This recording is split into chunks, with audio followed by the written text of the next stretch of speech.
Hi guys, I'm Shmee. Hello to you and welcome back to the channel where you rejoin me in Gercollector's magnificent garage. We are surrounded by some amazing cars, but today we're going to be taking a look at this. His RENNtech Mercedes AMG E63 S that has over 700 horsepower and over 1,000 Newton meters. We'll pull it out, take a look around the car, check out the modifications that he's made, then take it out on the roads to enjoy. But first, just feast your eyes around this garage. If you're familiar with the channel, you have no doubt seen inside here before. We've got the likes of the McLaren P1 and Ferrari F40. There is Gary lying on the top right now, the bear. We've got the C63 Black Series film with this car before. The SV Roadsters, those have also been on the channel. The SLR Sterling Moss up here that has Badu in it at the moment. As you can tell, the teddy bears are just about everywhere. And the 328s here with the original teddy that I actually took on a road trip in my Ferrari FF back in the day. So I'm down here with my AMG GT R, which looks awesome under the light right there. But this is the car that we have come to see in detail today. So like my GTR, it's been to RENNtech. It's had their first round of upgrades. So this car has a remap up to 728 horsepower and 1,072 Newton meters. It's also had the blow-off valve, but to put those numbers into perspective, the stock car is also pretty crazy to begin with 612 horsepower and 850, but over 200 Newton meters more and over 100 horsepower more. Of course, it's the 4-litre biturbo V8. You've got the all-wheel drive system, and if you're wondering, by the way, because it's winter, it has a winter set of wheels and tyres on the car, but sitting very low thanks to a particularly trick system with the air suspension that the car has, and you can see quite a few modifications to the visual side of things, the red accents and highlights, the stealthed out parts. It's the Edition 1 in Designo Magno Black, a colour that basically wasn't available on many cars. But let's come around, jump in here, get it started up. I mean, any E63S sounds very good to begin with. So we'll bring it into life, pull the car out so you can have a proper look around it. Oh, we've even got the AMG Affolter back puddle lights down there. So taking a step inside, just climb in here. The dual displays, I'm sure you know they are my favourites, but we are going to be in line for a cold start right now. You have the pulsing light tempting you in to press it. So let's just take a listen to this.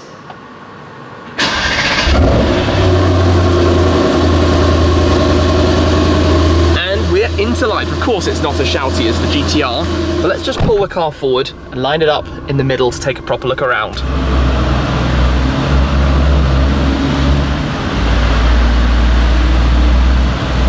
Well, this is quite cool then, with the two beastly Mercedes cars facing each other, the two RENNtech tuned cars.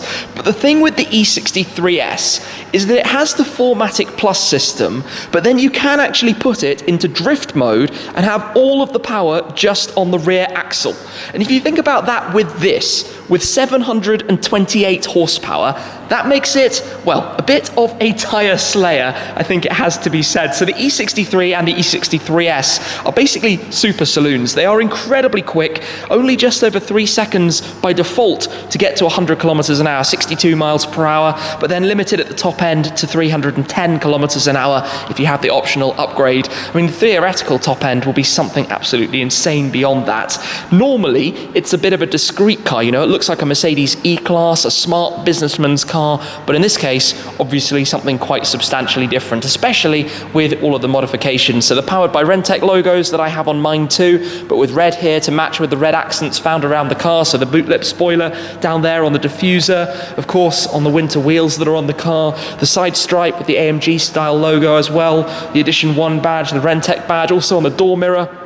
You get a number of updates and these things as part of the Edition 1 package. And then around the front, the 3-pointed star all stealthed out and blacked out too. So it's a bit of a menace of a car, but let's pull it out of the garage and go for a drive, and then we will pop back here later on for another little look around. The thing with this car is that it is so dual charactered. So driving along right now, I've got it set for comfort mode. The suspension is softer, well, significantly softer than it was with how low the car was sitting earlier. But you can completely transform it when you go through the different driving modes. So I did have the opportunity to drive an E63S on track when it launched at the press launch at Portimao, which was an incredible experience. But for now, let's pop it up through Sport into Sport Plus, where things start to get a little bit noisier, a little bit more shouty. And if I drop a gear, listen to this.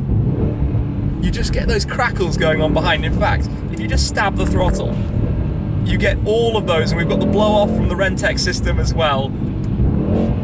But this is going to come to life and be significantly more fun when we get the car over towards the Autobahn. In fact, you can even go into race mode to change the mappings even more. And with this amount of power, but with the four-wheel drive system, it can put it down almost instantly. That's the crazy thing, is how quick it can get on the move.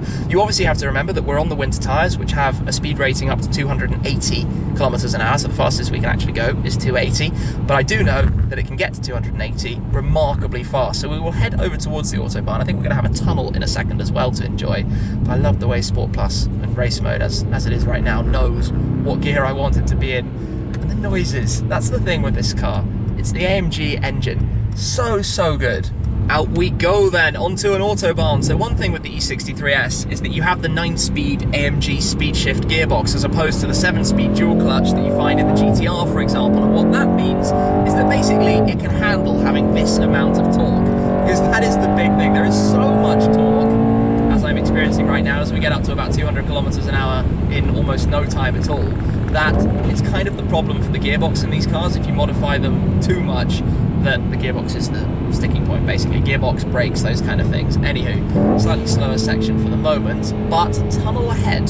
Here we go then, let's just drop a window for a second. Down into second. First gear. Nope, too fast.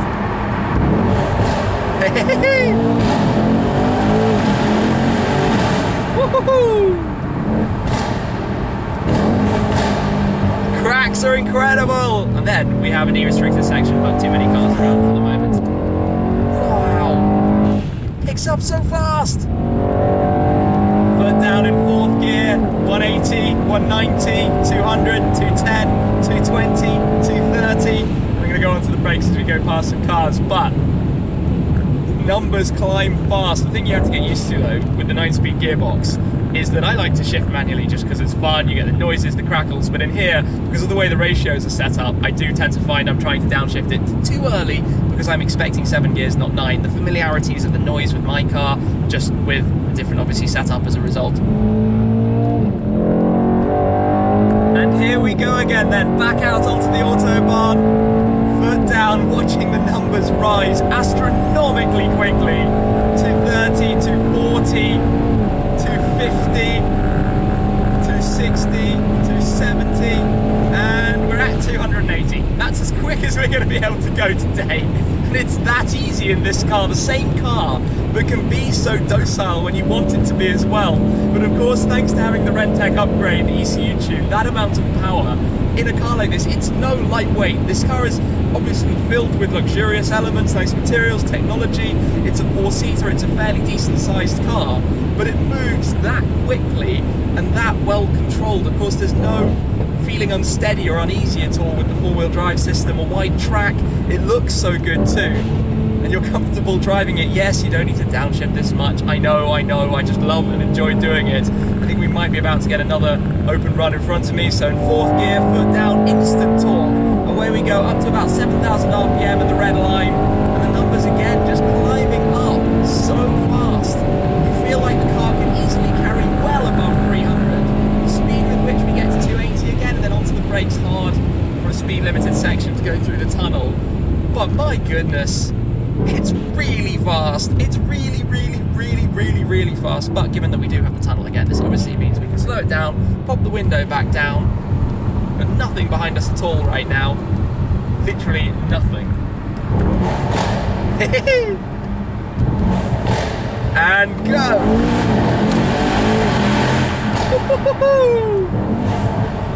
Lovely. Get addicted to doing that, and we're coming back out into de-restricted, and away we go again. You just hold on tight. It's so quick. Wow. Okay then. Well, this is quite an experience. Quite a fun car to be driving. That's what's so good about the way AMG inject this life into cars. You can have it, on the one hand, so incredibly calm and usable, approachable, daily drivable, no stress around it, and on the other hand you can dial it up and turn it into a complete and utter monster. let's actually revert it back to more normal driving. Let's go back to comfort, because of course I've got the suspension control in the firmest possible setting when it's in race. That's by default. You have individual to configure it manually if you want to change how the throttle response works, the steering, all of those kind of settings, and have them exactly in a nice balance for you as the driver, depending where you're going. But like this, the gearbox is automatically shifting. I've just noticed it's gone all the way up to 9th, and I didn't even really take in a single gear change in the middle of that. We're just wafting along. The suspension is noticeably softer. The steering, I would say, has obviously lost some feel. It's gone actually almost kind of dead, and you have this middle section where nothing's happening, but that's obviously set up for this kind of driving, so that it is gentle, it's relaxed, and you've got loads of technology just beneath the screen. You can turn on the different settings for the head-up display, and you can have the car with lane assistance and controlling and all sorts of automatic features and safety systems and, well, everything that you might want to have in it.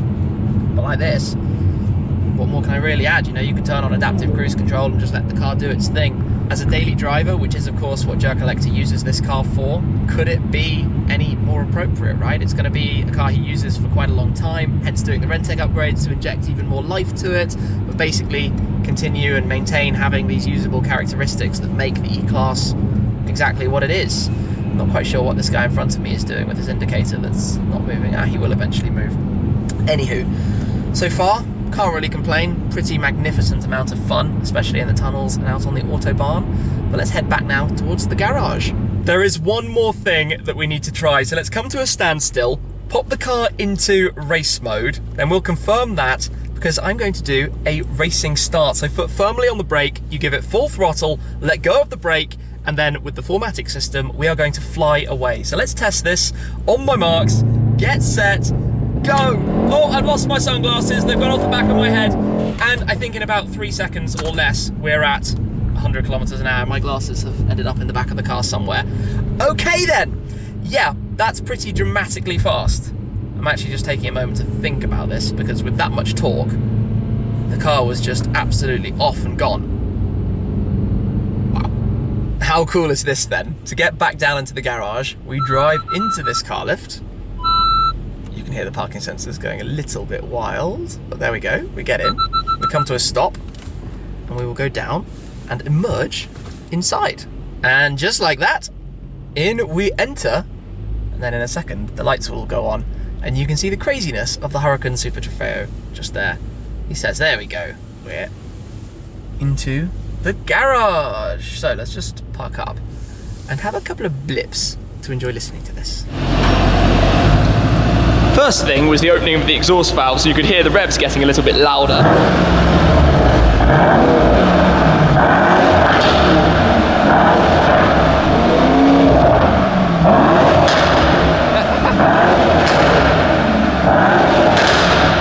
And the crazy thing is that that's the stock exhaust.